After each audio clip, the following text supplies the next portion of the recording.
si Kumaring Maria sa iyang kusina. Garachada. Okay. Mananaroy ako ang welcome sa kusina ni Maria. So, ayan. Anak ron ha. Anak. So, magkuan pa taog.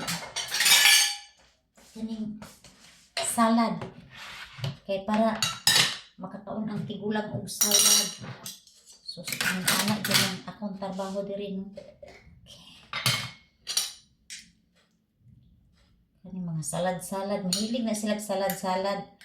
Dili kay daghan ako ibutang anak nila kay di man sad hutdon. Murag timo-timo lang ba? Timo-timo.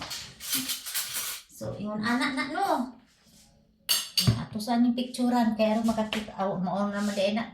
So, thank you for watching guys. So, mag-deliver na si Kumaring Maria. God bless everyone.